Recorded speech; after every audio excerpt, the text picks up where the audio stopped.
On January 2nd, 1982, a steamy, sultry Orange Bowl provided the backdrop for a first-round playoff game between the San Diego Chargers and Miami Dolphins. Here we go, Dolphins! Here we go! Even before kickoff, anxious fans spoke sportscasters' jargon to describe their excitement over what would eventually be one of the greatest games ever played. Well, I tell you, this is going to be a good one, because I tell you, you get those big boys racking them down. There's some head cracking going on today, and I tell you, the San Diego Chargers, and somebody's going to fumble, and I tell you, it's going to be a good barn burner down in the Orange Bowl. Danny Fouts and David Woodley and all those other big boys. Head cracking going on today, Henry.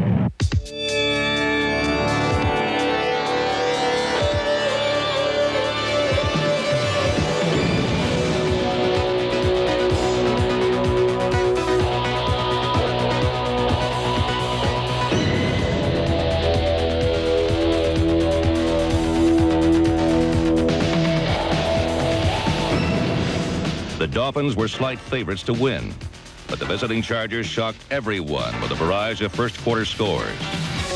Wes Chandler's punt return ignited an outburst of 24 unanswered points as San Diego looked to turn the game into an early rout.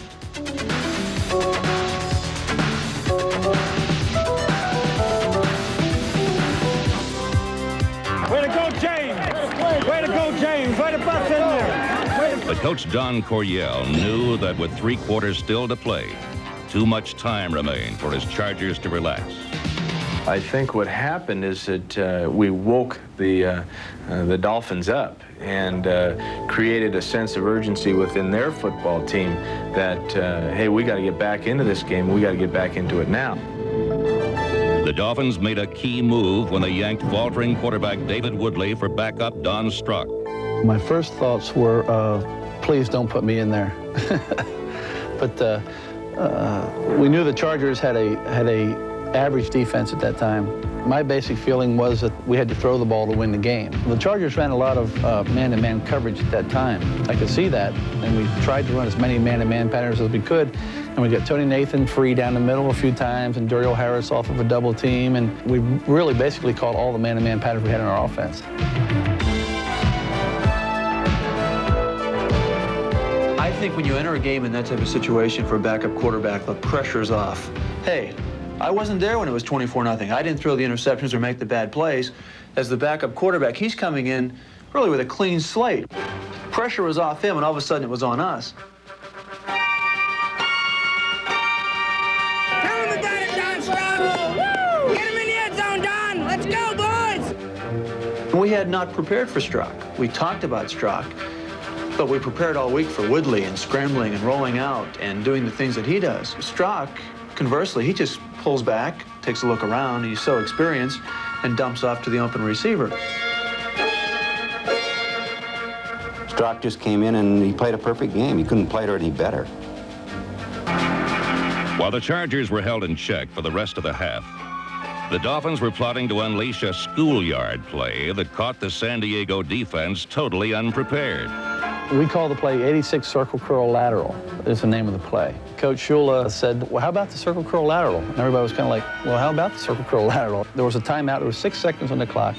It's pretty hard to believe that a guy would bite on a play like that with 6 seconds to go and you're 50 yards away from the goal line. Then it worked perfectly. And it made every high school coach in the world happy because every high school has that play. Strzok drops to throw. He's firing for Harris. Lateral, 20, 15, 10, 5, touchdown, Dolphins. To Tony Nathan on the last play of the first half. I tell y'all, we're going to come back. We're going to come back and whoop them. Miami's #1. Never give up on Miami. When we saw the play develop, we laughed. We said, oh boy, we're in for it now. And what it did for us is it made us realize that, hey, this game isn't over. This game is going to go right down to the wire, and so be it. We're going to be there too.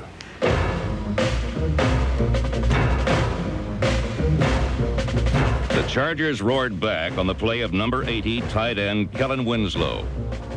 In a game with many heroes, Winslow earned special notice, setting playoff records for receptions and yardage while overcoming a pinched nerve, a bruised shoulder, and heat exhaustion.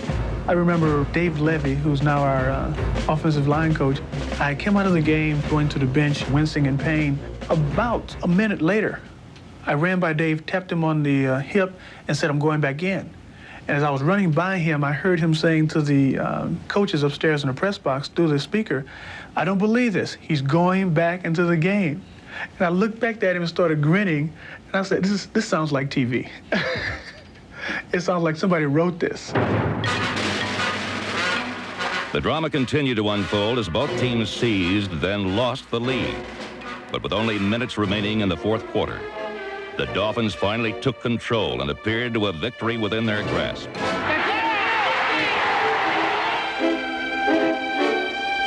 Dolphins running off the clock.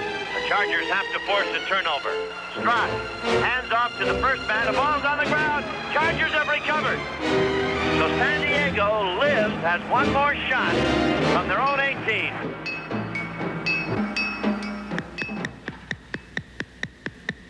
Trailing 38-31, the Chargers mounted a desperation drive.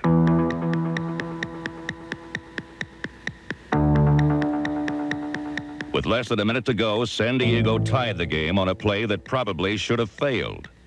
I was zeroed in on Kellen Winslow. I escaped out to the right and saw Kellen heading back to the corner of the end zone. Didn't even see James Brooks. Well, to my surprise, Kellen couldn't get it. The next thing I know, here's this flash, and it's James Brooks, and he makes the catch for the tying touchdown. That's one that's just pure luck. The Chargers' good luck continued during the final play of regulation. The Dolphins' Uwe von Schamann attempted the winning field goal, but Kellen Winslow added to his heroics by blocking the kick. In overtime, the Chargers had their opportunity to win, but the results were similar. Paderska's ready. It's a 27-yarder. The snap, it's down. He hits it. It's up. It's no good. Paderska had never missed a game-winning field goal in his career. But then the Chargers blocked a second Dolphin field goal try minutes later, and Miami's fighting spirit had finally reached the breaking point. In the overtime, when we had the opportunity to win the game and missing the field goal, and I think that moment was probably the big down of that particular day. Even though they beat us later on during the course of the game, I think that moment was probably the most toughest moment to swallow as a player in that game. The Chargers were given a second chance, and this time they did not fail. At the end of the game, I felt our offensive line had dominated the Dolphins' defensive line and had demoralized them to the point where, hey, we can't get to the quarterback and we're not going to win. Behind perfect protection, Fouts picked Miami apart, setting the stage for Paderska's game-winning field goal. On a hot, muggy Florida evening, two teams had waged an epic battle that they would remember for the rest of their lives. Nietzsche, the German philosopher, once said, "If it doesn't kill me, it's going to make me stronger." And that's what that game did. We almost died, and we came through. I've seen an awful lot of great games, but I think that one has to be at the top. It was uplifting. There was no sense of defeat by anybody involved, or even by the people in the stands. To see it was just man rising as high as he could in a form of athletic endeavor. I felt that I just experienced something rare and unusual that I would not soon be seeing again, if ever.